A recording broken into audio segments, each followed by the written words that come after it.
बंधनाचा तोडू फासा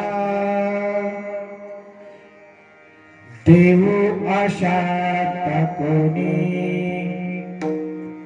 नाही त्याची घेता शिरी होईल दुरी निज पंथ नाथिले ते तुझे माझे कोण ओझे वागवी नाही त्याची घेता सिरी होईल दुरी निज पंथ तुका म्हणे अंतराय तेवी काय जिने दे नाही त्याचे घेता सिरी होईल दुरी निज पंथ विठ्ठल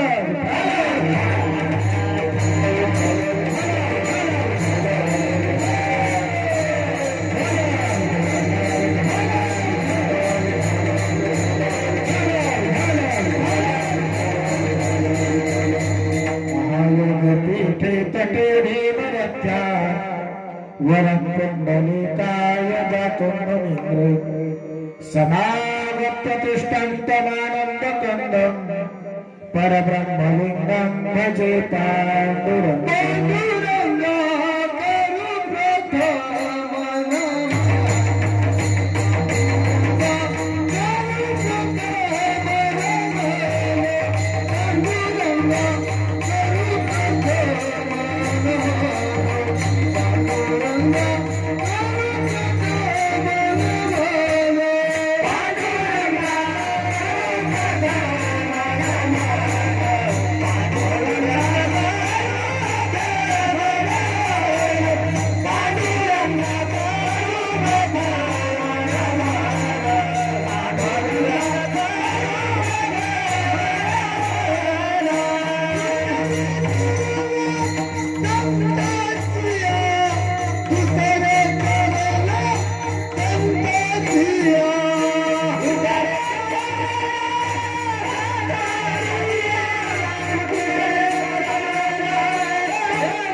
दुसरे चरण संतांच्या त्यांच्या कृपादाने कथेचा विस्तारो बाबाजी सद्गुरु दास तुकाराम जयांचे केले स्मरण होय सकळ विद्यांचे अधिकरण तेचे वंदे श्री चरण ते श्री गुरूंचे नमस्कार यात्रा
करुणा करा दयाळा, तुमचा अनुग्रह लाभलो पावन झालो चराचरी, माझी वाणी तुझे वर्णिवून ना, ऐसे दे प्रेम काही कळा, बंधनाचा तोडू फासा देव आशा टाकोई.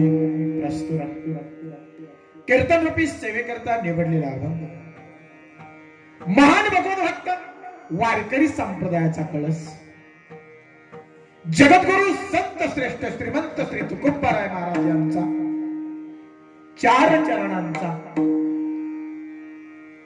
तुम्हा आम्हाला बंधन तोडण्याचं आवाहन करणारा तुकोबारायांच्या गाथ्यातला उत्कृष्ट सुंदर आणि सहज सोपा अभंग आजच्या या कीर्तन सेवेच्या निमित्तानं उपस्थित असलेल्या तुम्हा सर्व सज्जनांच्या सेवेकरिता, माझ्या पांडुरंगाच्या सेवेकरिता, हनुमंतरायांच्या सेवेकरिता आणि सकल संतांच्या सेवेकरिता निवडलेला आहे. विठाला विठाला.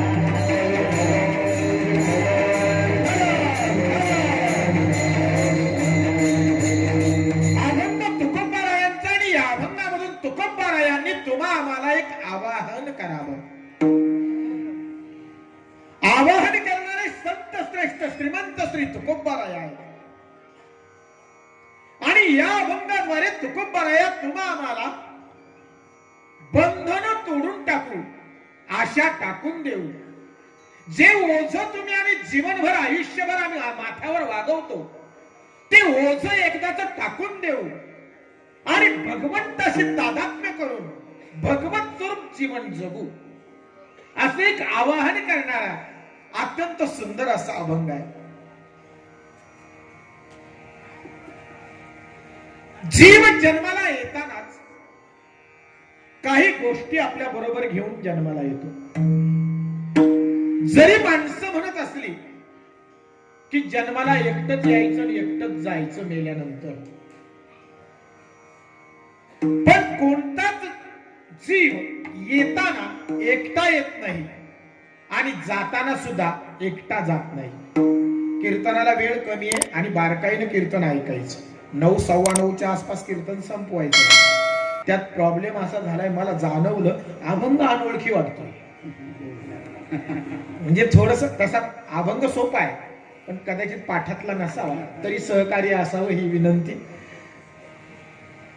या अभंगामध्ये तुकाराम महाराजांनी जीवाबद्दल सांगावं. तुकाराम महाराज म्हणतात, जीव जन्माला येतो ना, जरी आपलं म्हणणं असलं एकटा येतो आणि एकटा जातो, पण तसं नाहीये. येताना काही गोष्टी जीव आपल्या बरोबर घेऊन येतो. जन्माला येतानाच तुम्ही आम्ही एकटं जन्माला आलेलो नाही. जन्माला येताना पहिली गोष्ट तुम्ही आम्ही तुमच्या आमच्या बरोबर जर कोणती आणत असेल तर ती मृत्यू. जन्माला येताना जेव्हा आमचा जन्म झाला ना, त्याच वेळी आमचा मृत्यू सुद्धा निश्चित झाला. बरोबर आहे.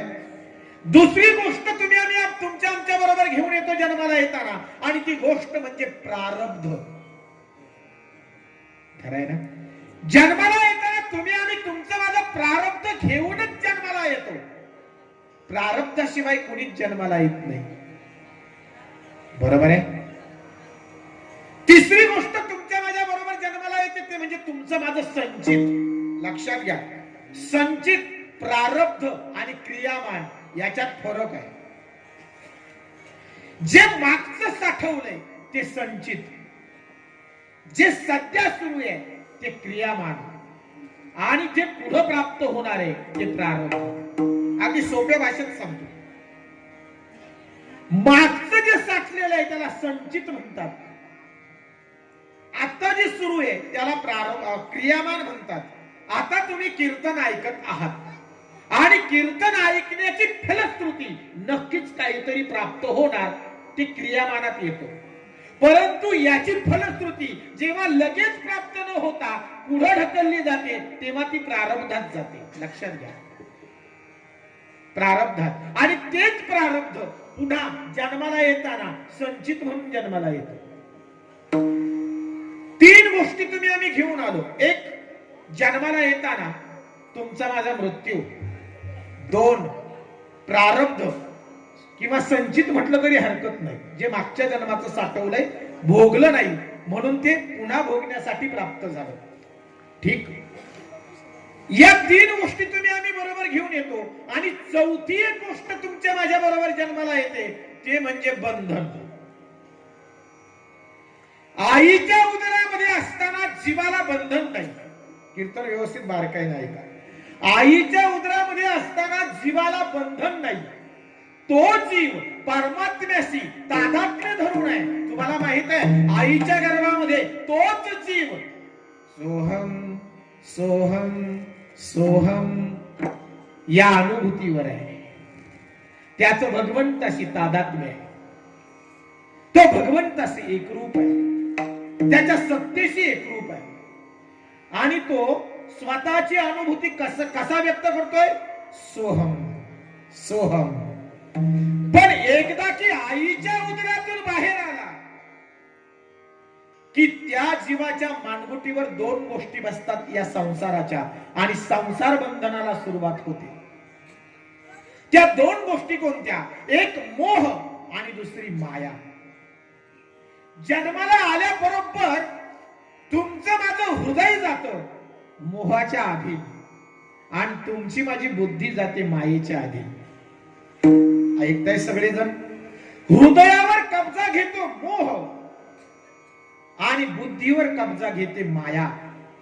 आणि मोह आणि मायेनं तुम्हा आम्हाला ग्रासलं की मग बंधन बांधलं जातं, बांधले जातो तुम्ही आम्ही.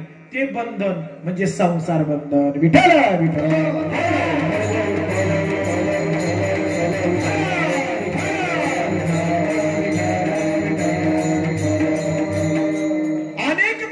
बंधन आहे. त्या सगळ्या बंधनांमध्ये सगळ्यात मोठं बंधन जर कोणतं असेल तर ते संसार बंधन आहे. अनेक प्रकारचे पाश आहेत, अनेक प्रकारची बंधन आहेत. गृहपाश, द्रव्यपाश, पुत्रपाश, दारापाश, अनेक प्रकारची बंधन आहे. गृहपाश घराचं बंधन आहे. तुम्हा आम्हाला प्रत्येकाला हे घराचं बंधन आहे. संध्याकाळ झाली ना की माणसं म्हणतात नाही रे घरी जायला पाहिजे, मग घराची ओढ लागते.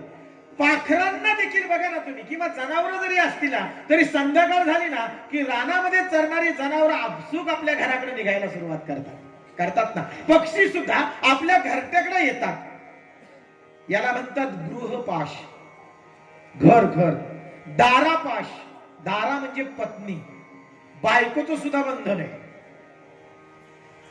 किती बाहेर म्हणू द्या, काही म्हणू द्या, किती वेळ हो, थांबले जरा 5 मिनिटं थांब, जरा बसू गप्पा मारू. नाही रे घरी गेलं पाहिजे, नाहीतर ती ओरडे.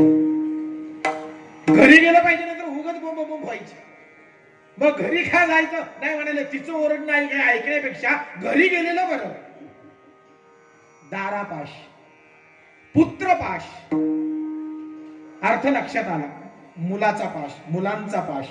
द्रव्यपाश, द्रव्य पैसा किंवा धनधान्य, धन, सोनं नाणं, त्याचाही पाश असतो, त्याचंही बंधन असतं, बांधलेलं असतात. काही माणसं मारायला टेकतात हो, तरी मारता मारता पोरांना सांगतात वाटून घ्या बरं, भांडू नका बरं, कष्टानं कमवलंय बरं. काही मारताना सुद्धा म्हणतात बँकेतल्या बॅलन्सचं कसं व्हायचं, चिंता ज्यांना त्यांची. याला म्हणतात द्रव्यपाश. अनेक प्रकारचे पाश आहेत, सांगायचं तात्पर्य. परंतु हे सगळे पाश ज्याच्यामध्ये समाविष्ट होतात तो सगळ्यात मोठा पाश, ते सगळ्यात मोठं बंधन म्हणजे संसार बंधन. या संसार बंधनाने तुमच्या आमच्या बाबतीत काय घडवलं? या संसार बंधनानं तुम्हा आम्हाला गुंतविलं. सगळ्यात महत्वाचं पाश, याचा अर्थ बंधन म्हणजे बांधणे, हे तर कळलंय ना. बंधन या शब्दाचा अर्थ काय? बांधणे. बांधले गेलो तुम्ही आम्ही, आणि आमचं संसार बंधन एवढं घट्ट आहे की या संसार बंधनानं तुम्हा आम्हाला एका चक्रामध्ये अडकवलं, आणि ते चक्र आहे जन्म मृत्यूच. खरंय ना? जन्म मृत्यूच्या चक्रामध्ये तुम्ही आम्ही सर्वजण अडकलेले आहोत. पुनरपि जननम पुनरपि मरणम जठरेश. पुन्हा जन्म पुन्हा मृत्यू, पुन्हा जन्म पुन्हा मृत्यू, पुन्हा जन्म पुन्हा मृत्यू. हे का घडतंय? याचं कारण आहे संसार बंधन. संसार बंधनामुळे तुम्हा आम्हाला पुन्हा पुन्हा जन्माला यावं लागतं. किती वेळा जन्माला नित्य भक्तीचे, नित्य भक्तीचे,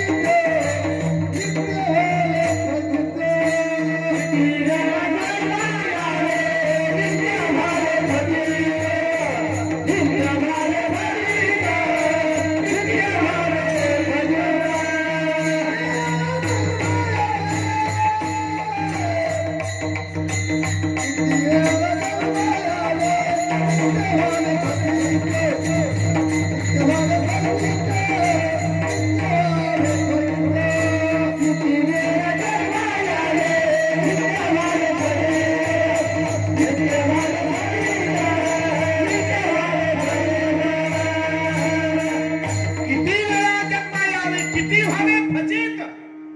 एवढ्या वेळा आम्ही जन्माला आलो की आम्हालाच आठवत नाही आमचे किती जन्म झाले. आता या देहामध्ये आहोत आणि न जाणो अजून किती जन्म घ्यावे लागतील. खरंय ना? बरं, जन्म घेतल्यानंतर या संसारामध्ये आल्यानंतर तुम्हा आम्हाला नेमका काय फायदा झाला? संसारामध्ये अडकल्यानंतर तुम्हा आम्हाला काय फायदा झाला? माणसं म्हणतील पैसा मिळाला, जमीन कमावली, सोनं नाणं कमावलं, इस्टेट जमवली, माणसं कमवली. पण एक सांगू का, यातलं काहीच आपलं नाही. यातलं काहीच आपलं नाही. या संसारावर मालकी प्रस्थापित करणारा अजूनही जन्माला आला नाही आणि येणार सुद्धा नाही. या संसारावर कधीच कुणी मालकी प्रस्थापित केली नाही.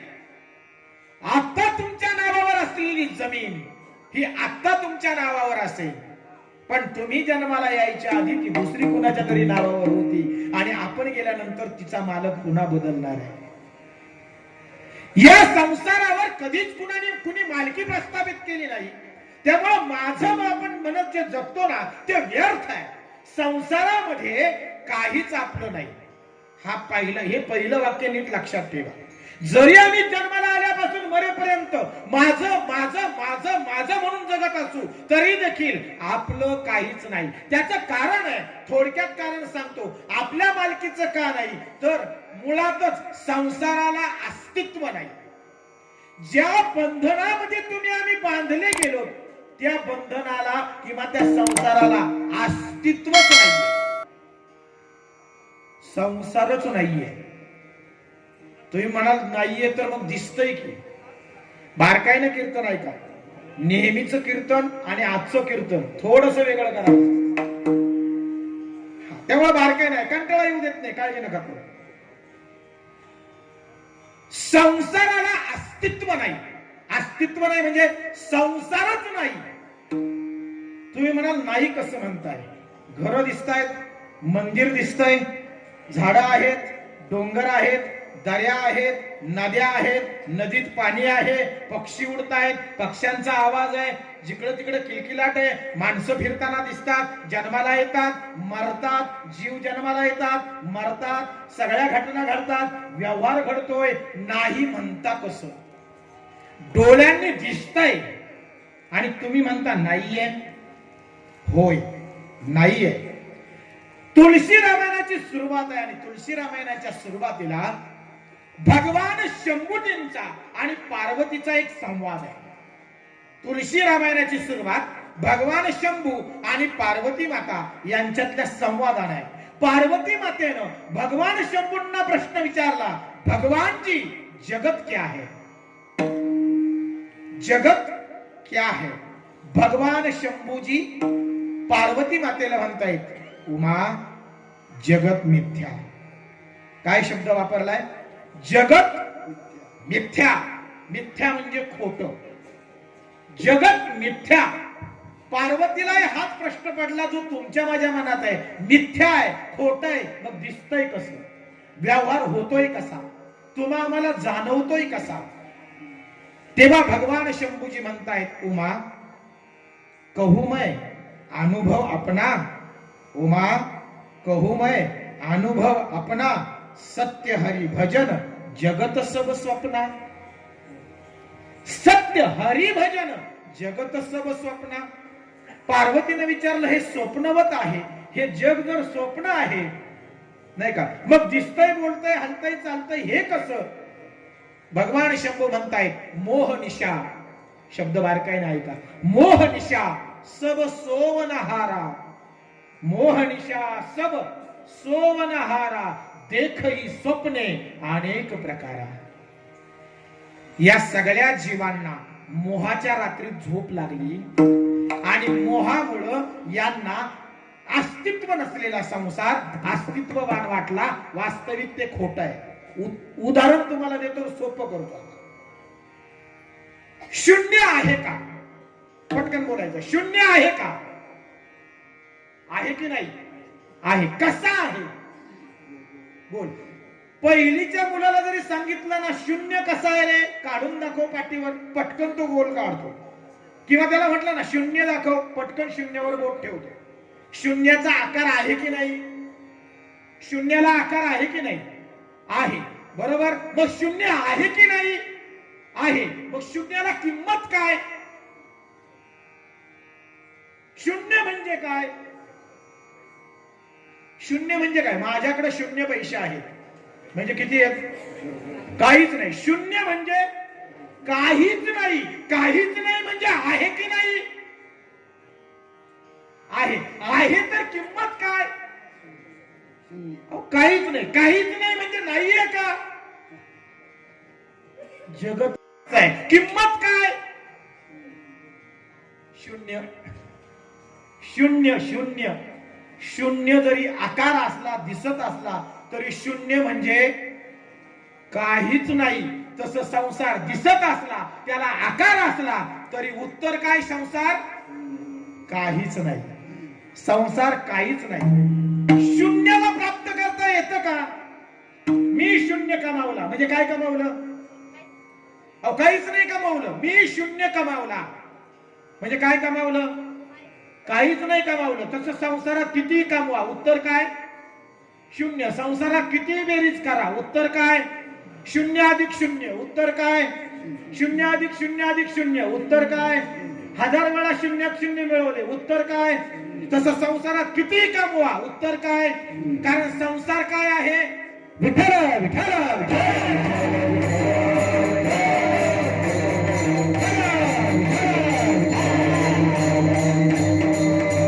संसार हा शून्य आहे. म्हणून संसारात तुम्ही कितीही कमवा, कितीही मिळवा, आणि काहीच शिल्लक राहत नाही. आपल्या मालकीचं काहीच नाही. संसार हा शून्य आहे, तो अस्तित्वहीन आहे. आणि अशा संसाराशी तुम्ही आम्ही आसक्त झालो. जे खोट आहे ते त्रास दिल्याशिवाय राहत नाही. ज्याला अस्तित्वच नाही ते प्राप्त कधी होतच नाही. त्यामुळं तुम्ही आम्ही सगळे फसले जातो आणि फसलो की दुःख होतं. आम्हाला वाटतं मी हे कमवतो, मी ते कमवतो, मी हे मिळवतो, मी ते मिळवतो. संसारात कितीही बंधनं बांधा आणि संसारात कितीही कमवा, शेवटी आपल्या हातात पश्चातापच शिल्लक राहतो. म्हणून एक वाक्य बारकाईने लक्षात ठेवा. या संसारामध्ये तुम्ही कमावलेल्या वस्तू आणि तुम्ही जमवलेली माणसं, या संसारामध्ये तुम्ही कमावलेल्या वस्तू आणि तुम्ही जमवलेली माणसं शेवटी पश्चातापाशिवाय तुम्हाला काहीच देऊ शकत नाही. काहीच नाही. म्हणून एक लक्षात ठेवा, ज्याच्याशी तुम्ही आम्ही जोडलं गेलो ते केवळ आणि केवळ तुम्हा आम्हाला दुःख देणारं आहे, फसविणारं आहे. ते तुम्हा आम्हाला फसवत आहे. तुम्ही आम्ही फसले जातो. आम्ही बांधले गेलो. आणि का बांधले गेलो माहितीये का? त्याला कारण आहे. बांधण्या जाण्याला सुद्धा कारण आहे आशा. आशा. आशा म्हणजे अपेक्षा, इच्छा. इच्छेनं बांधलो गेलो. बरोबर आहे. प्रत्येकाला इच्छा आहे. या ठिकाणी बसलेला नवे नवे या संसारामध्ये जन्म झालेला प्रत्येक जीव इच्छापूर्तीसाठी जगतो. आज एक इच्छा पूर्ण झाली की उद्या दुसरी आहे. इच्छा या पुनर्निर्मित आहेत. इच्छा या पुन्हा पुन्हा निर्माण होणाऱ्या आहेत. आणि इच्छा तुम्हा आम्हाला गुंतवतात, राबवितात. तुम्ही आम्ही जी पळापळ करतोय ना, ती पळापळ इच्छापूर्तींसाठी आहे. बर का? तुकाराम महाराज अनुभव सांगतायत. तुकाराम महाराज म्हणतायत, आता निश्चिंतीने पावलो विसावा. पण केव्हा विसावा पावलो माहितीये का? खुंटलिया धावा. कृष्णेची पुढचा शब्द महत्वाचा आहे. तुकाराम महाराज म्हणतायत, आता मी निश्चिंतीने पावलो विसावा. पण केव्हा विसावा मिळाला? खुंटलिया धावा. तृष्णा संपल्याशिवाय विसावा नाही. आणि आमच्या तृष्णा, आमच्या इच्छा जोपर्यंत संपत नाही तोपर्यंत आमची पळापळ थांबणार नाही. आणि पळापळ जोपर्यंत थांबत नाही तोपर्यंत आम्हाला सुखाची आणि आनंदाची प्राप्ती होऊ शकत. सर्व सुखाची आशा जन्माला.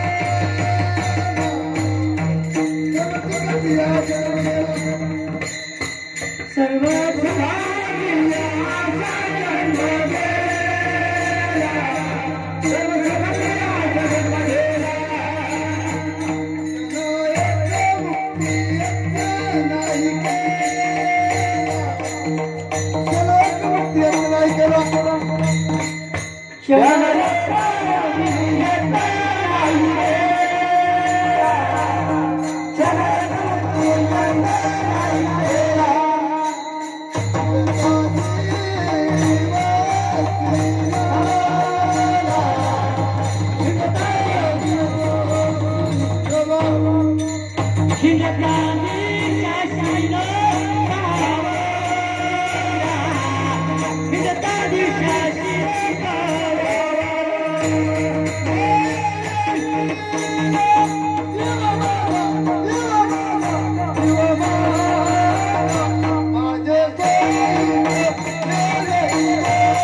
इच्छांच्या पूर्तीशिवाय सुख आणि समाधान नाही. आणि एक सांगू का, इच्छा कधी पूर्ण होतच नाही तेव्हा समाधान मिळायचं कसं? तुमच्या माझ्या इच्छा कशा आहेत माहितीये का? आज एक पूर्ण केली ना की समाधान तेवढ्या पुरतं मिळतं. उद्या पुन्हा नवीन निर्माण आहे, पुन्हा नवीन निर्माण आहे. एकानं 25 जर्सी गायी पाळल्या. ऐकताय सगळेजण? 25 जर्सी गायी पाळल्या. आता त्या गायींचं करणं, त्यांना चारा, वैरण, पाणी नाही का, त्यांची ठेप ठेवणं, त्या एकट्याला थोडस जड जायला लागलं. म्हणून त्यानं विचार केला, एखादा नोकर किंवा एखादा गडी असावा जो या गायांची देखरेख ठेवील, नाही का, त्यांची काळजी घेईल. म्हणून त्यानं एका व्यक्तीला सांगितलं की बाबा रे, तुला पाहिजे तेवढा पगार मी देतो बर का, फक्त तू एवढ्या गायींची काळजी घ्यायची. तो म्हटला, मी दिवसभर गायी सांभाळीन, पण संध्याकाळी मला घरी जावं लागेल. संध्याकाळी मी जाणार म्हणजे जाणार. तुम्हाला ही माझी आट मान्य आहे का? तो म्हणाला, काही हरकत नाही, संध्याकाळी तुला जायचंय ना, बिनधास्त जाय, फक्त माझी एकच अट आहे, सगळ्या गायी बसल्या की मग जायचं. माझी अट काय? तुला जायचं ना, त्या 7ला जरी बसल्या तरी तू काय करायचं? निघून जायचं. पण जोपर्यंत सगळ्या गायी बसत नाहीत तोपर्यंत तू जायचं.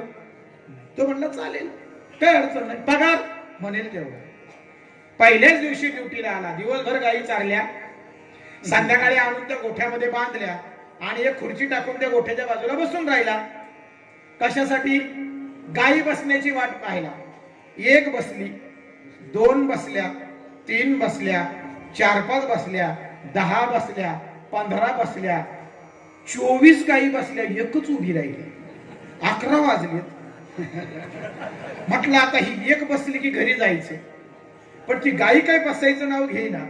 शेवटी हे वैतागले म्हणलं ही कधी बसायची आता आपणच प्रयत्न करू म्हणून ते गेलं आणि गाईला म्हणून दाबलं ती बसावं म्हणून ते दाबल्यावर खाली तिचा पाय सेनावर कशावर तरी असेल तो पाय सरकला आणि धड दिली ती गाय खाली बसली तिच्या आवाजाला बाकीचे 24 उठल्या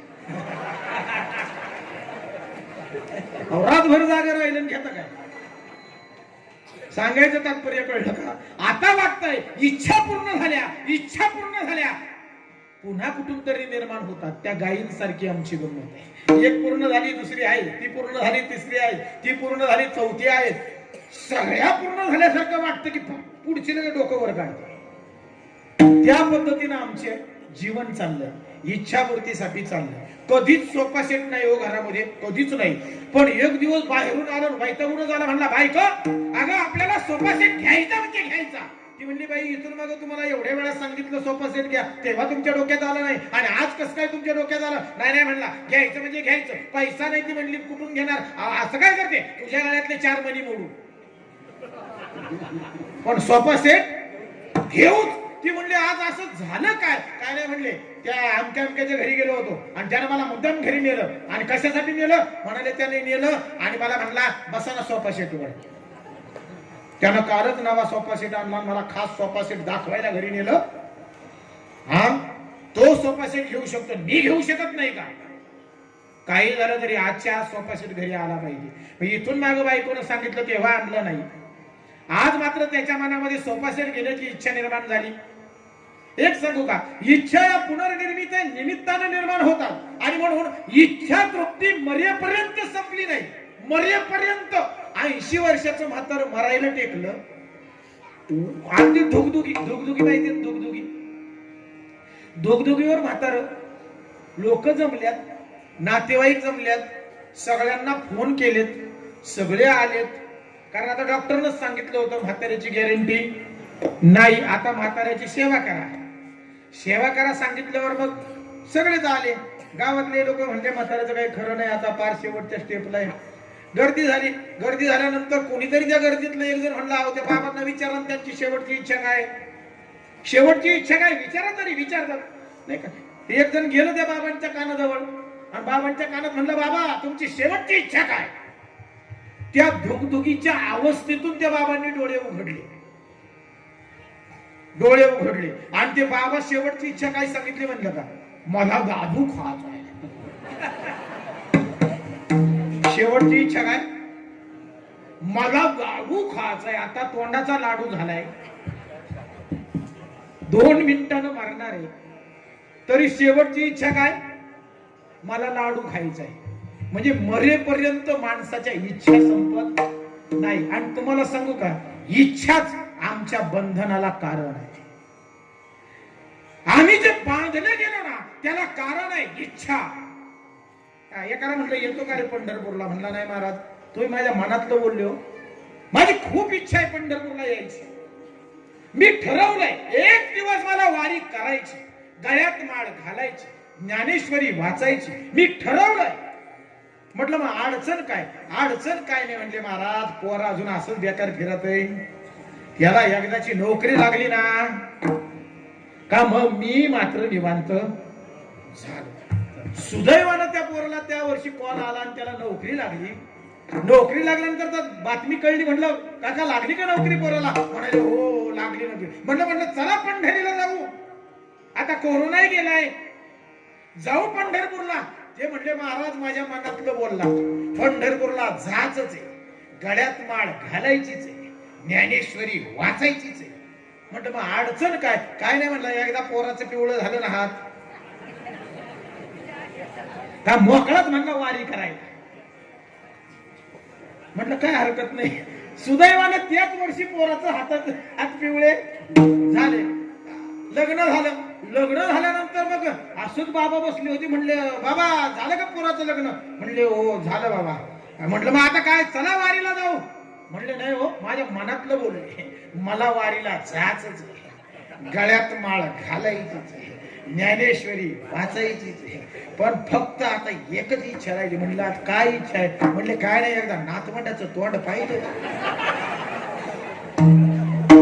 का म्हणलं वारी करायला मी वर्ष गेलं अंगणात असंच नातवाला घेऊन बसलो होतं. नातवाला खेळवायचं काम चाललं होतं. म्हणलं बाबा नातू का? म्हणले हो. वा वा छान. मग आता नातू झाला तुम्हाला, तुम्ही काय बोलले होते? मग चला वारीला यावर्षी जायचं का? ते म्हणले महाराज मनातलं बोलला, मला वारी करायचीच आहे, गळ्यात माळ घालायची. ज्ञानेश्वरी म्हणलं मग आता अडचण काय? म्हणले अडचण एकच आहे, हे मांडीवर खेळतंय याच एकदा लगीन डोळ्यानं बघायचं. म्हणलं तोपर्यंत टिकाल का? म्हणलं पाहू परमेश्वर कसं करतोय. पण तुम्हाला सांगू, काही काही माणसं फार नशिबवान असतात हो. टिकलं ना म्हातारं नातवाच्या लग्नापर्यंत. हा टिकलं. नातवाच्या लग्नात काठी टेकत मंडपातून हिंडत होत. म्हटलं बाबा नातवाचं लगीन का? म्हणलं हो नातवाचंच लगीन आहे. म्हणलं मग आता झालं की नातवाचं लग्न, आता यायचं का पंढरपूरला? म्हणलं महाराज मनातच बोलले, पंढरपूरला जातच माळ घालायची, ज्ञानेश्वरी वाचायचीच आहे. म्हटलं मग आता अडचण काय? काय नाही म्हणलं एकदा नाचून डोळ्याने पाहिजे. किती अवघड. शेवटी ते एवढं नशीबवान का नाचून सुद्धा डोळ्याने पाहिली त्यानं. नाचून पाहिल्यानंतर म्हटलं बाबा नाचून बघितले, आता काय पंढरपूरला जायचं का? म्हणलं आता काय पंढरपूरला जाता, मसनात गावड्या गेल्या, आता काय पंढरपूर आता का चालवत का? आता वारी होईल का? आता ज्ञानेश्वरी वाचायला डोळ्यांनी दिसतय का? सांगायचं तात्पर्य एक सांगू तुम्हाला, आमच्या इच्छा कधी संपल्या नाही, कधीच नाही हो. एक पूर्ण झाली की पुढची आहे, ती पूर्ण झाली की पुढची आहे. आणि या इच्छांनी आम्हाला बंधनात अडकवलं, बांधून ठेवलं, परमार्थापासून दूर नेलं, भक्तीपासून दूर नेलं, परमेश्वरापासून आम्हाला दूर केलं, सुखापासून आनंदापासून या आशांनी या इच्छांनी या बंधनानं आम्हाला भरकटवलं. तुम्हाला सांगू, आवली तुकाराम महाराजांना रोज भांडायची. अहो कधीतरी संसाराकडे लक्ष द्या. सोन्यासारखी दोन लेकरं आहेत आपली, पोरगी मोठी झाली आहे, तिचं लग्न करायचंय. तुम्हाला काही संसाराची काळजी आहे की नाही? बाप म्हणून तुमचं काही कर्तव्य आहे की नाही? की जेव्हा पाहावं तेव्हा विठ्ठल विठ्ठल विठ्ठल विठ्ठल. कधीतरी लेकरा बाळांकडे लक्ष द्या, कधीतरी संसाराकडे लक्ष द्या. आवलीनं तुकाराम महाराजांना परोपरीनं संसारात खेचण्याचा प्रयत्न केला. मूर्तिमंत संसार म्हणजे आवली आणि मूर्तिमंत परमार्थ म्हणजे तुकाराम महाराज.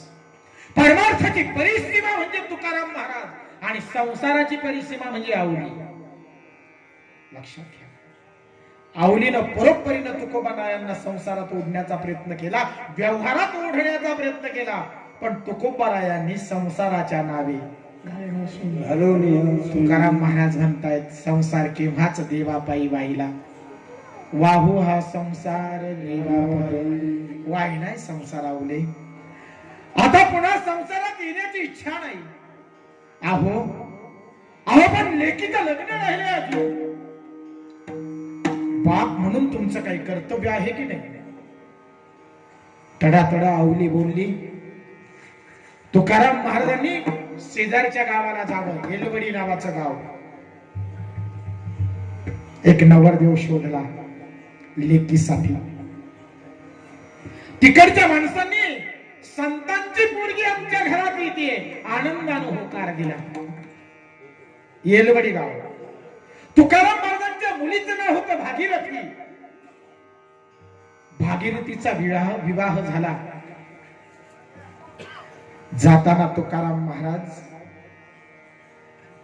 लेकीच्या डोक्यावरून हात फिरवत म्हणाले, पोरी आज तुझं लग्न झालं, पण एक लक्षात ठेव, तू तुकाराम महाराजांची मुलगी आहेस. वाक्य लक्षात ठेव, तू तुकाराम महाराजांची मुलगी आहेस. वाक्य लक्षात ठेव. आणि एक सांगू, बाप लेकीचं नातच वेगळं. ते तुकाराम महाराज असू द्या, नाहीतर तुम्ही आम्ही सर्वसाधारण माणसं असू द्या, लेख ती लेख असते, बाप तो बाप असतो. माय बाप हो, जगामध्ये सर्वात सुंदर नातं जर कोणतं असेल तर ते बाप लेकीचं नातं आहे. बापाचा सगळ्यात जास्त जीव जर कुणावर असेल तर तो लेकीवर असतो. इथं बसलेल्या कोणत्याही बापाला विचारा, कोणत्याही बापाला, तो बाप छातीला हात लावून सांगेल माझी लेक. आणि तुम्हाला सांगू, कोणत्याही लेकीला विचारा, तिचा जीव असतो बापावर. सासरची माणसं काहीही बोलू द्या, कितीही बोलू द्या, ती सहन करते. सासरची माणसं काहीही बोलू द्या, कितीही बोलू द्या, ती सहन करते. पण तिच्या बापाला जर बोललं ना तर वाघिणी सारखी चौतळते आणि म्हणते काहीही बोला मला, पण माझ्या बापाला काही बोलायचं नाही. ती लेक असते, ती लेक असते. बापाबद्दल एकही अपशब्द ऐकून घेत नाही ती लेक. किती सुंदर नातं आहे. आई नंतर खऱ्या अर्थानं निस्वार्थ प्रेम करणारा जर कोणतं नातं आहे तर ते लेकीचं नातं आहे. म्हणून माय बाप हो, एक लेक असावी प्रत्येकाला, एक लेक प्रत्येकाला असावी. ज्या बापानं आयुष्यभर कधी कुणापुढं मान झुकवली नाही, तो बाप मात्र लेकीच्या लग्नात जावयाच्या पायावर डोकं ठेवतो.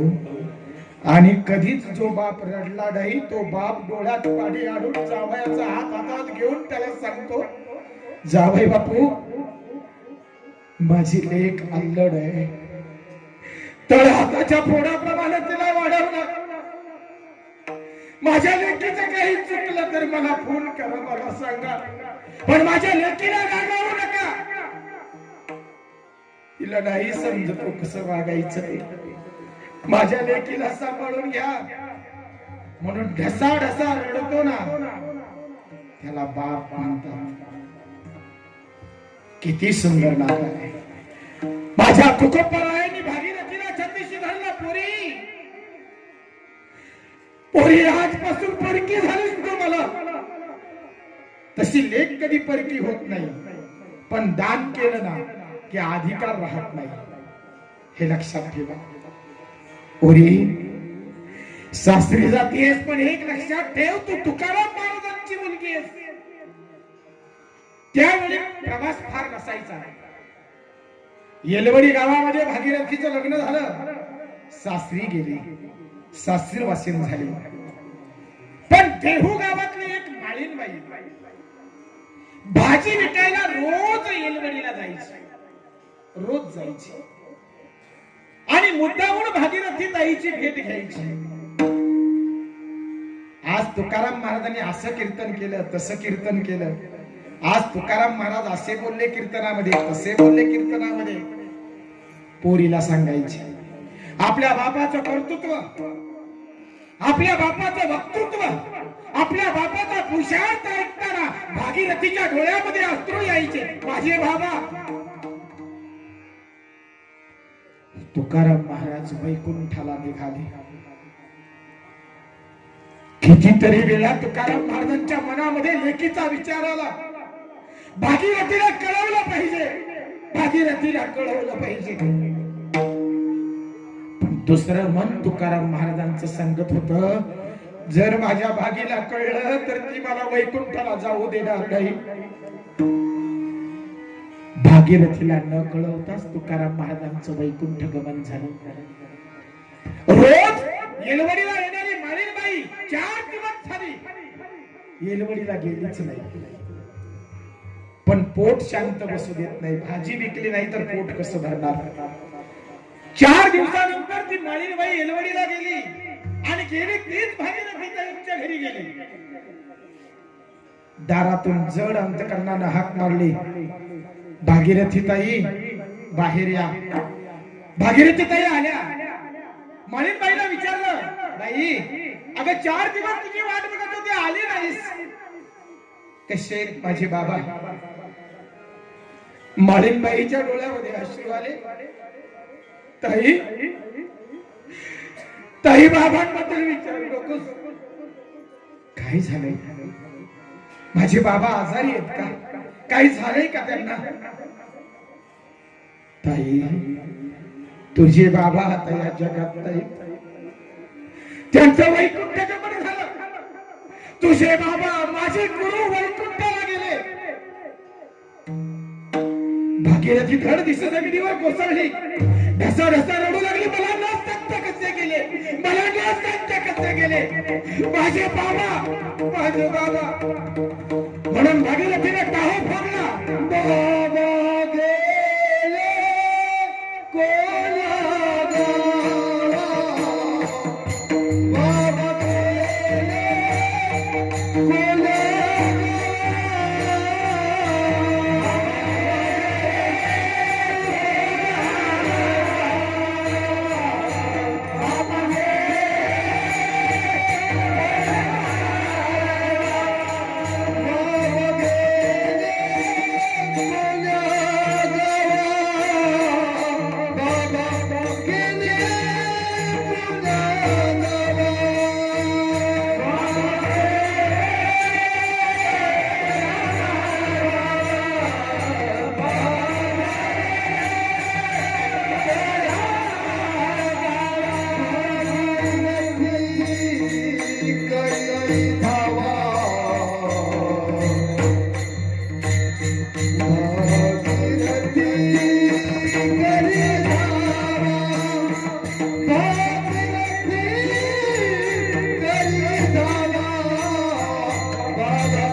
नाही, आता मी जगणार नाही. माझे बाबा मला न सांगता कसे गेले, मला न सांगता कसे गेले. तुकाराम तुकाराम तुकाराम तुकाराम सारखा तिनं बापाचा जप लावला. वैकुंठावला गेलेले तुकाराम महाराज, तुकाराम महाराजांपर्यंत लेकीचा धावा पोहोचला. परमेश्वराची परवानगी घेऊन तुकाराम महाराज भागीरथीला भेटण्यासाठी येलवडी गावामध्ये पुन्हा आले. दारातून हाक मारले. भागीरथी, बापाचा आवाज ऐकला. पोरगी उठली, बाहेर गेली. कडकडून मिठी मारली बापाला. बाबा, बाबा मला एक दिवस सोडून का गेला? मला सांगितलं का नाही बाबा? मला सांगितलं. तुला सांगितलं असतं तर तू जाऊ दिलं नसतं. खरं सांगू, लेकीच्या प्रेमात किती ताकद असते. भागीरथीचं एवढं प्रेम होतं तुकाराम महाराजांवर की वैकुंठावरून त्या प्रेमानं तुकोबारांना खेचून आणलं. एका बापाला वैकुंठावर बोलावलं. हे लेकीचं प्रेम असतं, हे लक्षात ठेवा. वैकुंठावर खेचून आणलं, वैकुंठावरून. पण तुकाराम महाराज म्हणाले, भागी पुन्हा पुन्हा येता येणार नाही, पुन्हा पुन्हा येता येणार नाही. भागीरथीला म्हणावं, बाबा तुमच्यासाठी पुरणपोळी करते, किमान जेवून जा. तेव्हा तुकाराम महाराजांनी म्हणावं, भागी आता मी अशा गावाला गेलो जिथं जेवण्याची आवश्यकता नाही. आता मी अशा गावाला गेलोय जिथं जेवण्याची आवश्यकता नाही. पण एक सांगू का भागीरथी, त्या गावाला फक्त आणि फक्त आनंद आहे. मी आनंदात आहे, मी सुखात आहे. भागीरथीने विचारावं, अशा कोणत्या गावाला गेलात? तुकोबा म्हणाले, वैकुंठाला गेलो. मग वैकुंठाला जाणं कसं झालं? तुकाराम महाराज म्हणतायत, माझ्या आशा संपल्या, माझ्या तृष्णा संपल्या, माझी बंधनं तुटली आणि बंधन तुटल्याशिवाय वैकुंठ गमन होत नाही. चल भागीरथी, आजपासून संसाराची माया आशा सोडून दे. वैकुंठाला जाण्याचं घडेल. म्हणून एक सांगू का, जोपर्यंत आशा शिल्लक आहेत ना तोपर्यंत बंधन तुटत नाही, आणि जोपर्यंत बंधन आहेत ना तोपर्यंत वैकुंठ किंवा मोक्ष प्राप्ती होत नाही. भागीरथी, तुझ्या बंधनामुळं मी इथपर्यंत बंधनाचा तेरो भासा, बंधनाचा तेरो भासा, बंधनाचा तेरो भासा, बंधनाचा तेरो भासा.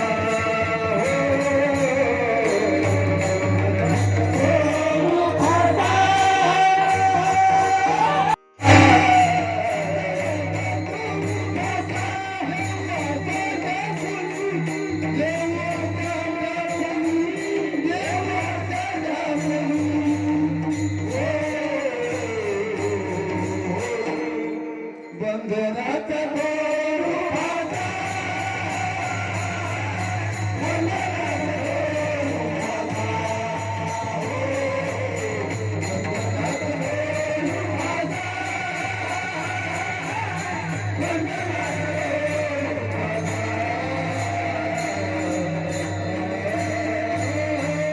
बाबा, तुम्ही ज्या गावाला गेले त्या गावाला मलाही यायचं आहे.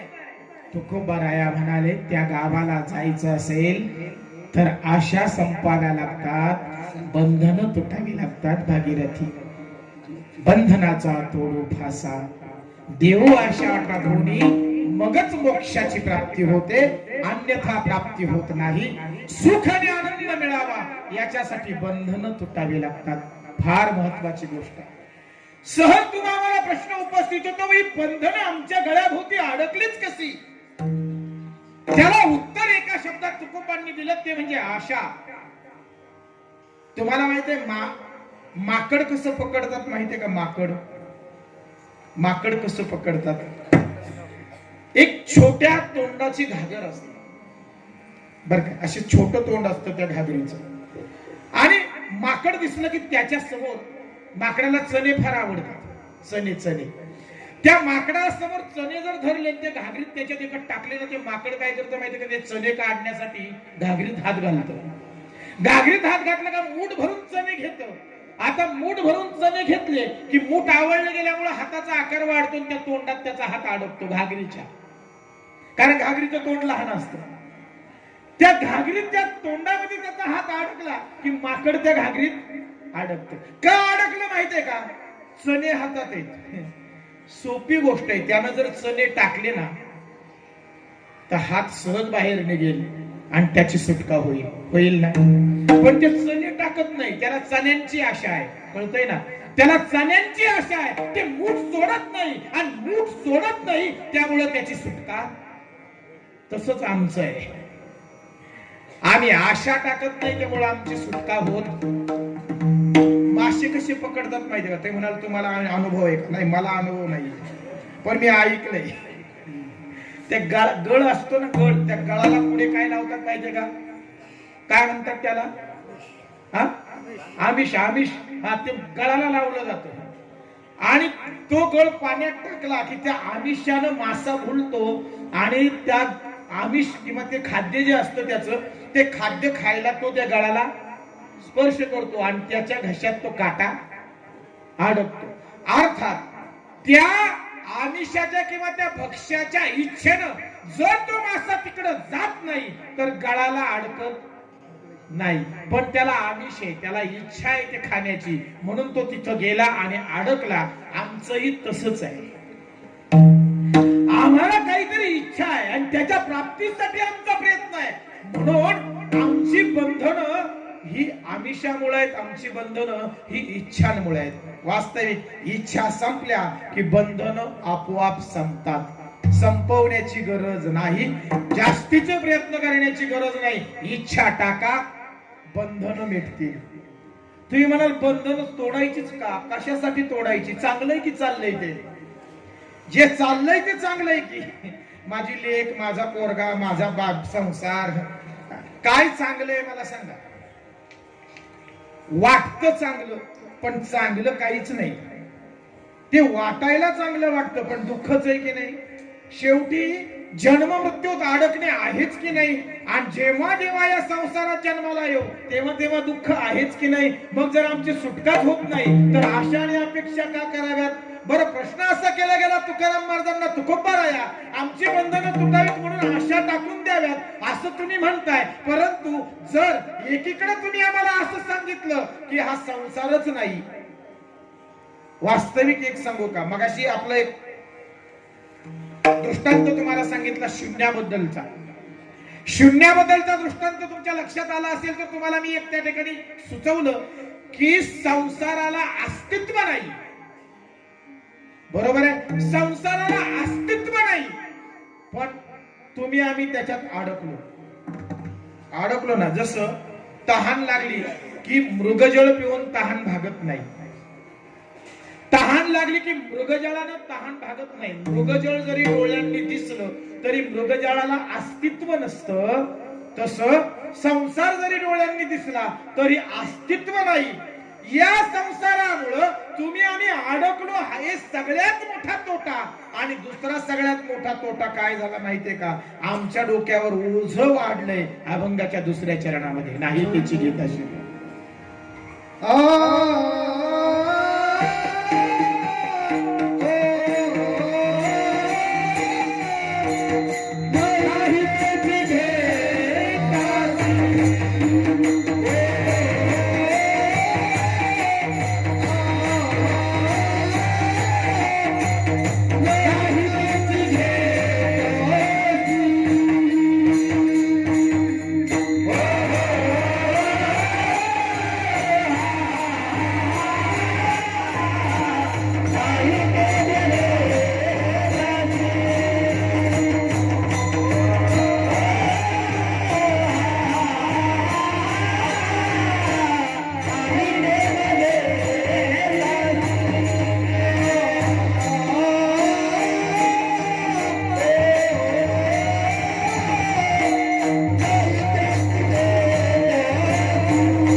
नाही त्याची जे नाहीच आहे ते घेता सिरी.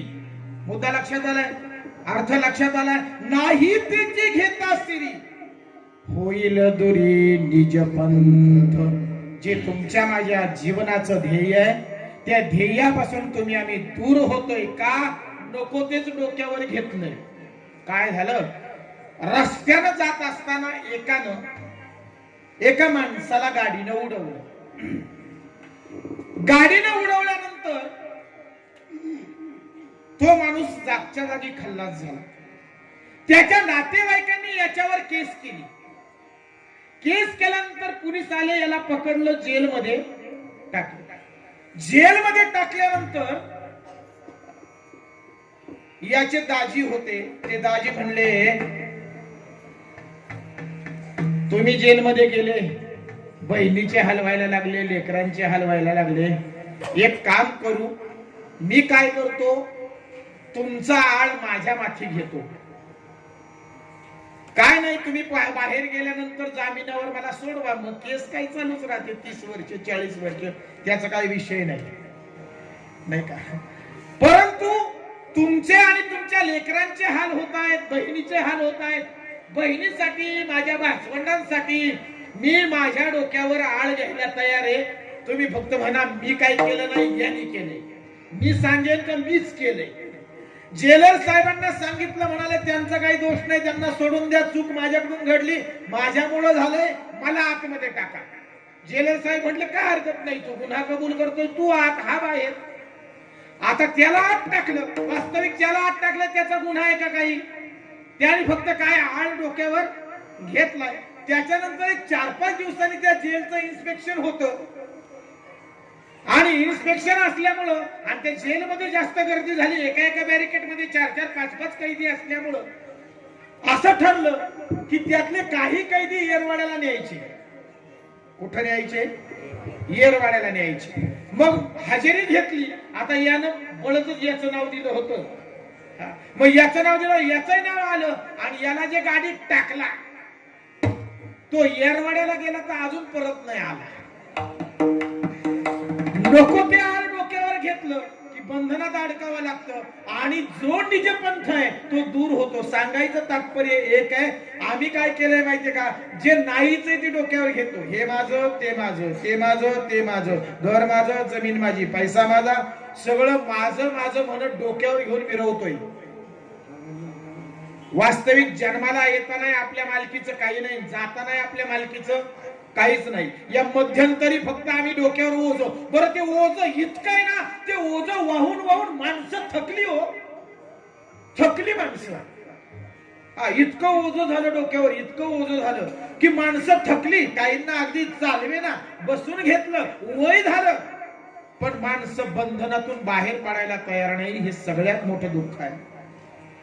भगवंतांना एकदा भगवंत सहज हसत बसले होते शेषशय्येवर. विष्णू नारायण नारदजी आले आणि नारदजींनी विचारलं, भगवंता आपण हसताय का? तेव्हा भगवंत म्हणाले, माझ्या हसण्याचं एकच कारण आहे, हा जीव त्याचं काहीच नसताना सगळं माझं माझं म्हणतोय आणि देवाला विसरतोय, हे माझ्या हसण्याचं कारण आहे. लक्षात ठेवा, आपल्या मालकीचं काहीच नाही, आपण सगळं माझं माझं म्हणून जगतोय, माझं माझं म्हणून वागतोय.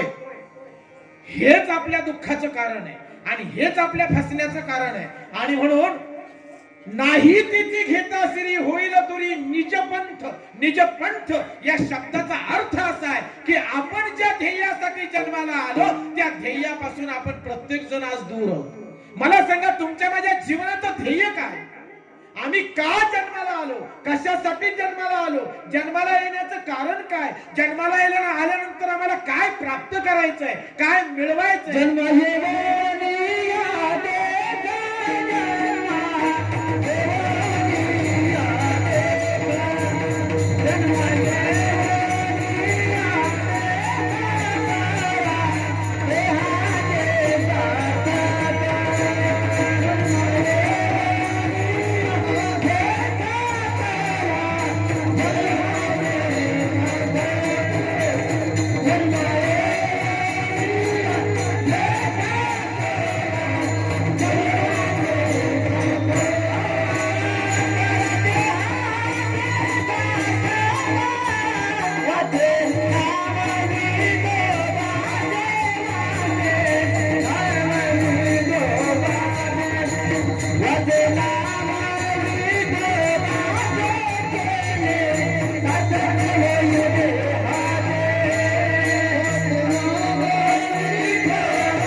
उत्तर कधी आम्ही शोधली नाही, कधी शोधतही नाही.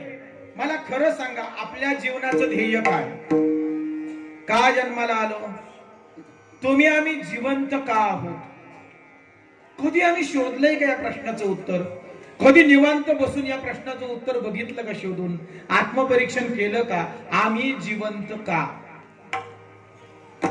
माणसं सहज उत्तर शोधतात. काय माहितीये का? आमचं जिवंत राहणं काय नाही म्हणाले, घर बांधायचंय, पोराचं लग्न करायचंय, याच्यासाठी देवानं जिवंत ठेवलं नाही. एक लक्षात घ्या, कोरोनाच्या महामारीतूनही ज्या काळामध्ये किडामुंगी सारखी माणसं मेली, खरंय ना, मृत्यू सुद्धा ओशाळला, अशा काळातून, अशा बिकट परिस्थितीतून आम्ही तगलो आणि परमेश्वराच्या कृपेनं जिवंत राहिलो. एक लक्षात ठेवा, इथं बसलेला प्रत्येक माणूस भगवंताच्या कृपेशिवाय बसलेला नाही. भगवंताची कृपा आहे म्हणून बसलोय तुम्ही आम्ही. नाहीतर 20-20, 22-22 वर्षाचे तरुण डोळ्यापुढं जीव सोडताना कोरोनाच्या काळामध्ये तुम्ही आम्ही बघितले. खरंय ना, आम्ही जिवंत आहोत याचा अर्थ असा की परमेश्वराची आमच्यावर कृपा आहे. काहीतरी त्या परमेश्वराला आमच्याकडून घडवून घ्यायचंय. अजूनही आमच्याकडून काहीतरी करणं शिल्लक आहे, म्हणून त्यानं तुम्हाला आम्हाला जिवंत ठेवलंय. हे लक्षात घ्या. आमच्या जन्माला घालण्याचा उद्देश अजून पूर्ण झालेला नाही, म्हणून तुम्ही आम्ही जिवंत आहोत. ज्या दिवशी आपल्या जन्माला येण्याचा उद्देश पूर्ण होईल त्या दिवशी 1 मिनिट सुद्धा आपण जगू शकत नाही. माणसं सहज म्हणतात, आम्हाला काय घेणं तुमच्या देवाचं,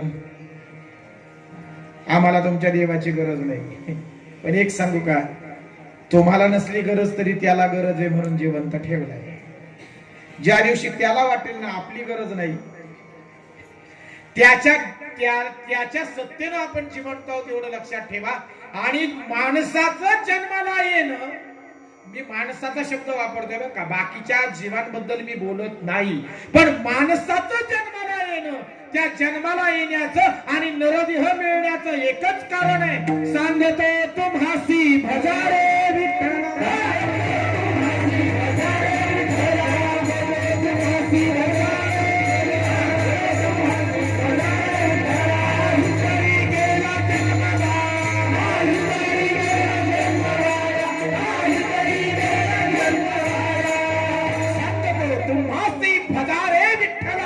नाही तरी गेला देवे दिला देह.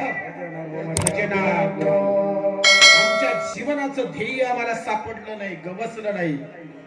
म्हणून मगाचं वाक्य तुम्हाला आठवून देतो. भगवान शंभूजी पार्वतीला म्हणतायत, पार्वती उमा कहूमय अनुभव अपना, सत्य हरि भजन जगत सब स्वप्ना.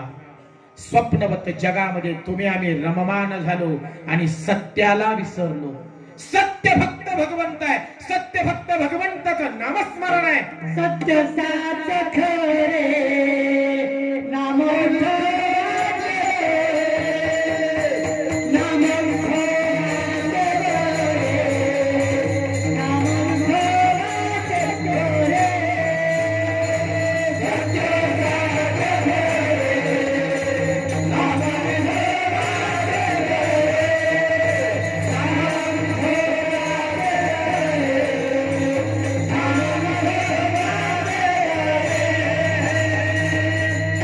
भगवंत सत्य आहे, भगवंतापेक्षा सत्य काहीच नाही. म्हणून एक वाक्य नीट लक्षात ठेवा आणि शेवटपर्यंत लक्षात ठेवा.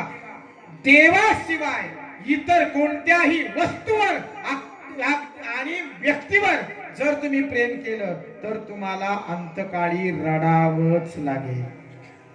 हे वाक्य बारकाईने लक्षात ठेवा. परमेश्वराखेरीज इतर कोणत्याही वस्तूवर अथवा व्यक्तीवर तुम्ही प्रेम कराल तर तुम्हाला अंतकाळी रडावंच लागेल, पश्चातापाला सामोरं जावं लागेल. कारण एकमेव सत्य या जगामध्ये जर काय असेल तर तो फक्त आणि फक्त भगवंत आहे. पण हे आम्हाला कळतं केव्हा माहितीये का? 4 जणांच्या खांद्यावर आलं ना की मग माणसं म्हणतात राम नाम, राम नाम, राम. तेव्हा राम नाम सत्य हे करून काय उपयोग आहे? जिवंत असतानाच रामनामाची सत्यता कळली पाहिजे आणि जिवंत असताना रामनामाची सत्यता जर कळली ना तर मेल्यानंतर रामनाम सत्य आहे म्हणण्याची गरजच नाही महाराज. जिवंत असतानाच रामनामाची सत्यता कळली पाहिजे. तो एकमेव सत्य आहे. त्या सत्याला आम्ही स्वीकारलं पाहिजे आणि त्या सत्य प्राप्तीसाठी आम्ही जीवन जगलं पाहिजे. सत्याच्या स्वीकृतीसाठी जीवन जगलं पाहिजे. म्हणून संतांना संत म्हणतात. ते संत पदाला का पोहोचले माहितीये का?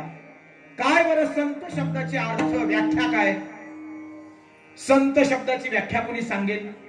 माणसं म्हणतील महाराज भरपूर लक्षण आहे. बघताय से दानाजी देई उदास गेली अशा पाच निवारुणी शेत त्यांचा देवतेची संत संततेची देव कितीतरी ही लक्षण आहे. मी व्याख्या विचारतोय. संतत्वाची ती लक्षण आहेत. सततम कीर्तयंतो बा मय्यार्पित मनोरबुद्धी वगैरे वगैरे गीतेमध्ये सुद्धा सांगितलं. परंतु ती लक्षणं सांगितली. संतत्वाची लक्षणं सांगितली. पण संत या शब्दाची व्याख्या काय? तुम्हाला व्याख्या थोडक्यात सांगतो. तुम्ही शिकलेली माणसं आहात. मराठीमध्ये संधी विग्रह नावाचा व्याकरणामध्ये प्रकार आहे. शब्दाची फोड केली जाते, विग्रह केला जातो. बरोबर आहे. शब्दाचा मतितार्थ अर्थ लक्षात यावा याच्यासाठी विग्रह करतात शब्दाचा. तसा संत या शब्दाचा जर विग्रह केला तर दोन शब्द आपल्याला मिळतात. एक सत आणि दुसरा अंत. दोन शब्द मिळाले, सत आणि अंत. दोन एकत्र आले, शब्द तयार झाला संत. बरोबर. सत याचा अर्थ सत्य, अंत या शब्दाचा अर्थ आहे शेवट. मग आता अर्थ काय झाला संत शब्दाचा? सत्याच्या अंतापर्यंत ज्यांनी जे पोहोचले, ज्यांनी सत्य शोधलं, सत्य स्वीकारलं, सत्य जगासमोर मांडलं आणि जगाला ते सत्य अनुकरणात आणण्यासाठी प्रवृत्त केलं, त्यांना म्हणतात संत. विठ्ठल विठ्ठल.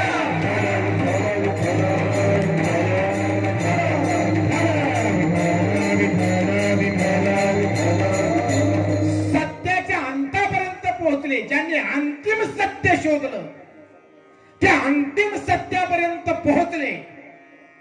नुसते पोहोचले नाही, त्यांनी ते स्वीकारलं, अनुभवलं.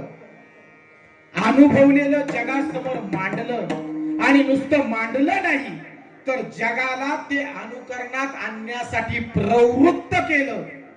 हे कार्य जे करतात त्यांना म्हणतात संत.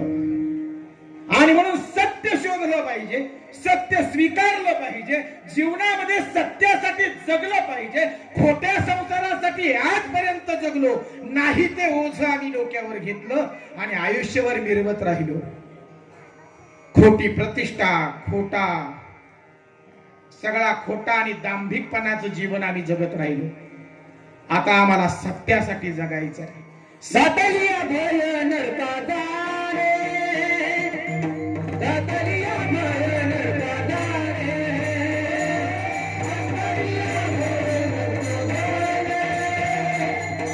सातलिया भय नरकादारे, सातलिया भय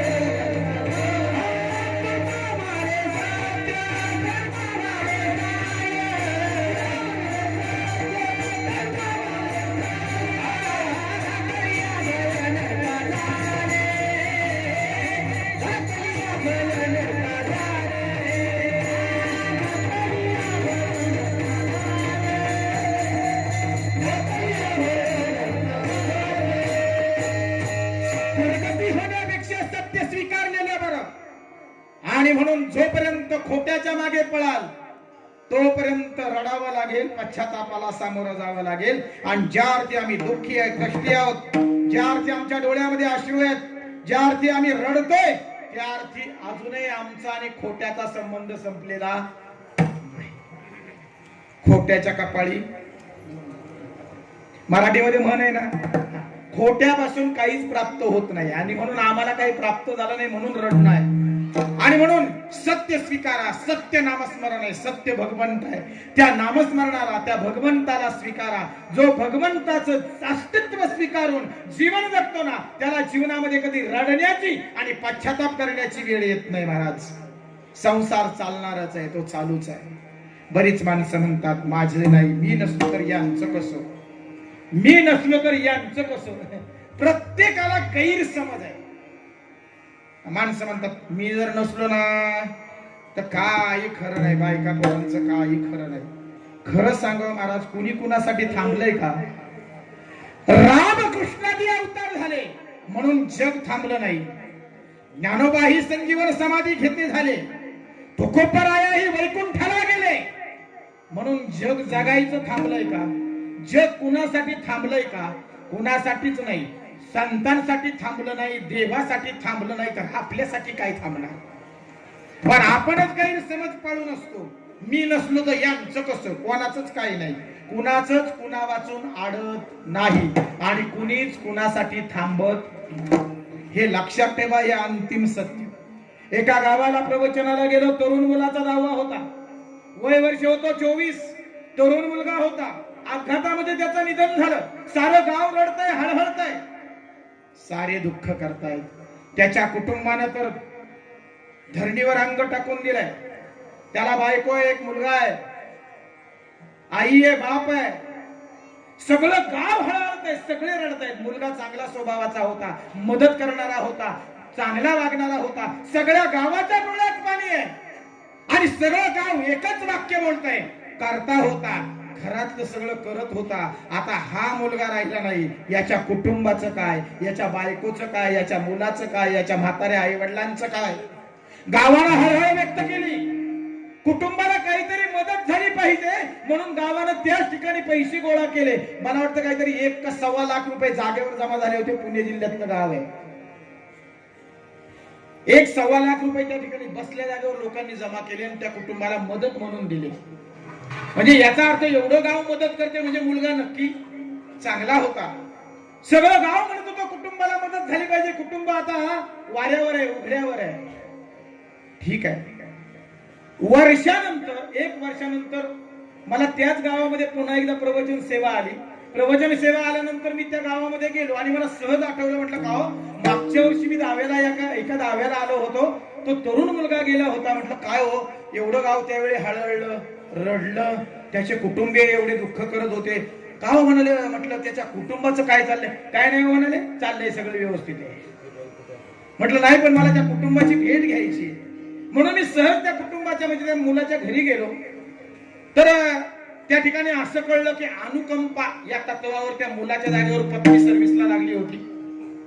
मुलगा आता 2 वर्षाचा झालाय, जवळजवळ झाला होता. आई वडील सुद्धा व्यवस्थित होते. आणि सहज मी भिंतीवर लावलेल्या फोटोकडे बघितलं. त्याच्या भिंतीवर त्याचा फोटो लावला होता. त्या फोटोकडे सहज बघितलं तर त्या फोटोवर इतकी धूळ होती. मी त्याच्या बायकोला सहज म्हटलं का हो ताई, अहो तो फोटो तुम्ही किमान त्याच्यावरची धूळ तरी झटका. म्हटले महाराज एवढा वेळ एका कामाला जायचंय. हो म्हणले वेळ मिळेल तेव्हा झटकू, वेळ मिळेल तेव्हा झटकू. तीच बायको मागच्या वर्षी त्याच्या दशक्रियेच्या दिवशी धरणीवर अंग टाकून रडत होती. माणसं किती दिवस रडतात महाराज? 8 दिवस, महिना, 2 महिने, 6 महिने. पण एक सांगू का, सत्य या जगातलं सत्य सांगतो. वर्षानंतर, 2 वर्षानंतर तुम्ही त्याच घरामध्ये जा, भिंतीवर लावलेल्या फोटोवरची धूळ झटकायला सुद्धा माणसांना वेळ नसतो. धूळ झटकायला सुद्धा माणसांना वेळ नसतो. कोणी कुणासाठी थांबत नाही. जग फक्त दिल्या घेतल्याचे, कवनाचे मायबाप, कवनाचे गणगोत. काय घेऊन बसलात महाराज? आणि म्हणून सत्य स्वीकारा. याचा अर्थ असा नाही का आईसाठी जगायचं नाही, बापासाठी जगायचं नाही, बायकोसाठी जगायचं नाही, मुलांसाठी जगायचं नाही. याचा अर्थ तो होत नाही. परंतु आम्ही जे गुंतून राहिलो ना, आम्ही जे बंधन बांधून घेतलीत ना स्वतःला, त्या बंधनांमुळे आमचंच या ठिकाणी नुकसान होतंय. आणि म्हणून सत्य स्वीकारा. जीवनामध्ये सत्याचा स्वीकार करा. सत्य फक्त हरीचं भजन आहे, सत्य फक्त नामस्मरण आहे. आणि म्हणून एकदा हात रिकामे करा, मनापासून नामस्मरण करा. विठोबा रखुमाई.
बंधनाचा तोड फासा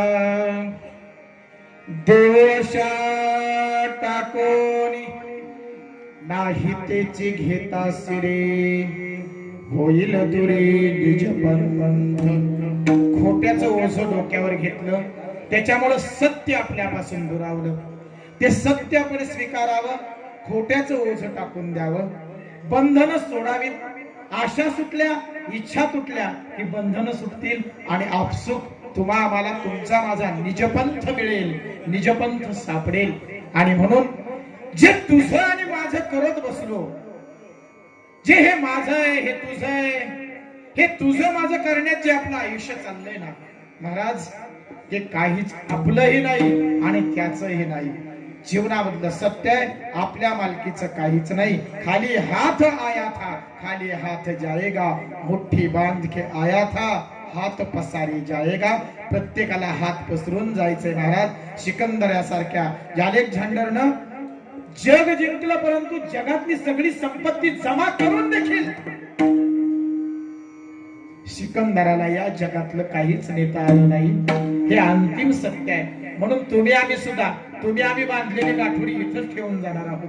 आमच्या मालकीचं काहीच नाहीये. आणि म्हणून तुकाराम महाराज म्हणतात, नाथिले ते तुझे माझे कोण ओझे वागवी. नाथिले ते माझे तुझे, नाथिले ते माझे तुझे, नाथिले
कशा करता ओझं वागवायचं जे आपलं नाहीच आहे. आणि म्हणून तुकोबाराया म्हणाले आता हे ओझं टाकून द्या. इच्छा रहित व्हा, अपेक्षा रहित व्हा आणि बंधन तोडा. तुकाराम महाराजांना प्रश्न केला तुकोबाराया, ही सगळी बंधनं तोडायची, संसारापासून स्वतःला अलिप्त करायचं का हो तुकोबाराया? संसारासाठी आम्ही आजपर्यंत जगत आलो, जन्माला आलोय ना तसं संसारासाठीच जगतोय. घरासाठी, बायकोसाठी, आई बापांसाठी, संपत्तीसाठी, पोरांसाठी, जमिनीसाठी, यांच्यासाठीच आजपर्यंत जगतोय. हे सगळं सोडायचं, हे सगळं टाकायचं. मग जीवनाला अर्थ काय? तुकोबाराया म्हणतायत निरर्थक टाकलं तरच अर्थ प्राप्त होईल. जे निरर्थक आहे ते निरर्थक टाका तरच अर्थ प्राप्त होईल. सुपातले दाणे पाखडल्यानंतर फोलपट निरर्थक आहेत, ती फोलपट टाकली ना की ते धान्य जे दाणे ते प्राप्त होतात. खरंय ना? फोलपट बाजूला झाली पाहिजेत म्हणजे मग खऱ्या दाण्यांची प्राप्ती होते. तसं संसारामध्ये तुम्ही आम्ही जे कमवलंय ना ते फोलपट आहे, ते बाजूला टाकायचं आहे म्हणजे सत्य प्राप्त होतं. संत काय करतात माहिती का? मंथुनी नवनीता तैसे घे अनंता, ताक प्यावं का लोणी खावं हे आपण ठरवायचं. आपल्याला लोणी पाहिजे की ताक हवंय ते आपण ठरवायचं. पण एक सांगू का, विवेक ज्याचा जागा आहे तो लोण्याचा स्वीकार करतो आणि ताकाला बाजूला टाकतो. तद्वत संत ज्याप्रमाणे वागतात त्याप्रमाणे तुमचं आमचं आचरण असलं पाहिजे, संतांप्रमाणे तुम्ही आम्ही जगलं पाहिजे. आणि म्हणून तुकोबारायांना प्रश्न केला, तुकोबाराया आजपर्यंत ज्या संसारासाठी तुम्ही आम्ही जगत आलो तो संसार टाकायचा? तुकोबाराया म्हणाले हो, संसार टाकायचा. का टाकायचा? कारण या संसारानं आम्हाला भक्ती, परमार्थ, नामस्मरण आणि भगवंतापासून दूर नेलं महाराज. आम्हाला देवाचं स्मरण नाही, आम्हाला देवाची आठवण नाही. आम्ही रोज त्याच्या सत्तेनं जगतोय, त्याच्या सत्तेनं आम्ही जिवंत आहोत, पण तरी देखील आम्हाला भगवंताचं स्मरण नाही, त्याचं नाव आम्ही घेत नाही. म्हणजे आम्ही किती कृतज्ञतेनं जगतोय याचा विचार करा. ज्याच्या सत्तेनं आम्ही जिवंत आहोत त्याचंच नाव आमच्या तोंडात येत नाही, त्याचंच नामस्मरण आम्ही करत नाही. आणि म्हणून तुकोबाराया म्हणतायत देवाशिवाय जगलात तर त्या जगण्याला काय अर्थ आहे का महाराज? आणि म्हणून देवापासून अंतराळ ठेवून, अंतर ठेवून जर तुमचं जगणं असेल तर त्या जगण्याला काही अर्थ नाही. अभंगाच्या शेवटी अंतर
बंधनाचा तोड फसा देवाशा टाकूने नाही तेचे घेता सिरी होईल दुरी निज पंत नाथिले ते तुझे माझे कोण ओझे वागवी नाही तेचे घेता सिरी होईल दुरी निज पंत तुका म्हणे अंतराय ते बी काय जिने ते नाही तेचे घेता सिरी होईल दुरी निज पंत यथावती यथावकाश कीर्तन सेवेसाठी घेतलेल्या तुकोबारायांच्या अत्यंत सुंदर अशा अभंगावर फक्त अभंगावरच निरूपण केले. फार महत्वाची गोष्ट आहे. वारकरी संप्रदायाची कीर्तन मर्यादा. पुन्हा पुन्हा त्याच गोष्टींचा उल्लेख मला करावासा वाटत नाही, परंतु काही गोष्टींचा उल्लेख व्हावा. वारकरी संप्रदायाची मर्यादा, वारकरी संप्रदायाची कीर्तन मर्यादा आहे संतांच्या घरची, जेणेकरून अंतरी ठसावी मूर्ती श्रीहरीची. ऐशी कीर्तन मर्यादा आहे संतांच्या घरची. भक्ती ज्ञान विरहित गोष्टी इतरांना कराव्या, प्रेम भरे वैराग्याच्या गोष्टी विवराव्या. अभंगाचं निरूपण होणं गरजेचं असतं. वारकरी संप्रदायाचा तो पहिला नियम कीर्तनकारानं पाळावा की जो अभंग घेतलाय त्याच्यावर बोलावं. आणि म्हणून हा नियम असावा, कारण माझे एकनिष्ठ वारकरी जे आहेत ना त्यांना अभंगावर बोललेलंच आवडतं. आणि एक सांगू का तुम्हाला, बाकीचं बोलण्याचं काही कारण येत नाही. हा मुद्द्याला धरून असेल तर जरूर बोलावं. सामाजिक विषय जरूर हाताळावेत, समाजाला जे गरजेचं आहे ते जरूर मांडावं, परंतु पुन्हा मुद्दा आपला सोडवणं अपेक्षित असतं. आणि म्हणून या ठिकाणी जे काही बोललो ते केवळ आणि केवळ अभंगावरच बोललो, त्याच्या पलीकडे जाण्याचा प्रयत्न केला नाही. आणि शक्यतो अभंगावरच बोलण्याचा माझा प्रयत्न असतो. आपण सर्व जाणकार माणसं आहात, तरी देखील काही सिद्धांत, काही तत्व मांडण्यात, काही विचार मांडण्यात काही चुकलं असेल. आपण सर्व जाणकार आहात, आपल्या सर्वांना या ठिकाणी ज्ञात आहे, माहित आहे. सालाबाद प्रमाणे या ठिकाणी सुरू असलेला हा हरिनाम सप्ताह मधल्या कोरोनाच्या काळामध्ये थोडस मला वाटतं बंदच होतं का? हा फक्त विना उभा करत होतो आपण. हा परंतु यावर्षी पुन्हा भगवंताची कृपा झाली आणि मोठ्या उत्साहामध्ये आपल्या गावामध्ये हा हरिनाम यज्ञ यावर्षी सुरू आहे. आणि या हरिनाम यज्ञामध्ये आपल्या सर्व गावकऱ्यांच्या ग्रामस्थांच्या कृपेनं सलगाप्रमाणे सुरू असलेल्या या सप्ताहामध्ये माझी ही कीर्तन सेवा, माझा हा खारीचा वाटा. तसं तर झोळेगाव अतिशय प्रेमाचं आहे. इथली सगळी माणसं माझ्या प्रेमाची आहेत आणि माझ्यावरही प्रेम करणारे आहेत. कुठलाही कार्यक्रम असू द्या, मग आपला महादेवाच्या मंदिरातला सप्ताह असू द्या किंवा मग आपल्या खंडोबाचं मंदिर आहे तिकडं, बरोबर, आपलं म्हसोबाचं मंदिर, म्हसोबाच्या मंदिराकडचं सप्ताह असू द्या, आपल्या गावातला असू द्या, या ठिकाणी आपल्या सर्वांची सेवा करण्याचा योग त्या निमित्तानं आपल्या सगळ्या गावकऱ्यांच्या कृपेनं प्राप्त होतो. आणि म्हणून मी सर्व ग्रामस्थांना या ठिकाणी मनापासून धन्यवाद देईन, सर्वांचे आभार मानेन. या ठिकाणी सेवा व्यवस्थित कडेपर्यंत घेऊन जाण्यासाठी सर्व टाळकरी मंडळी या ठिकाणी उपस्थित आहेत, सर्व गायक मंडळी आहेत. तुमच्या ताई आवर्जून या ठिकाणी उभ्या राहिल्या टाळ घेऊन, पौशेताई, त्यांनाही या ठिकाणी धन्यवाद. सर्व टाळकरी मंडळींचा धन्यवाद, सर्वांचे आभार मानतो. हार्मोनियम वादक, पखवाज वादक, सर्वांचे या ठिकाणी उशीर झालाय, सर्वांचा मनापासून धन्यवाद व्यक्त करतो, सर्वांचे आभार मानतो. करवेली तैशी केली कटकट वाकुडी की नीट देव जाणे. परमेश्वरानं जसं माझ्या मुखातून बोलावून घेतलं तसं बोललो, काही चुकलं असेल त्याची क्षमा मागतो. आपली कृपा अशीच राहू द्या आणि याही पुढे आपली सेवा करण्याची संधी उपलब्ध होत राहो अशी आपल्या सर्वांच्या चरणी प्रार्थना करतो. सर्वांना धन्यवाद देतो. झालेली सेवा माऊलींच्या चरणी, तुकोबारायांच्या चरणी, पांडुरंगाच्या चरणी, तुम्हा सर्व मायबापांच्या चरणी समर्पित करतो आणि सेवेला या ठिकाणी पूर्णविराम देतो. तुकाराम तुकाराम तुकाराम तुकाराम.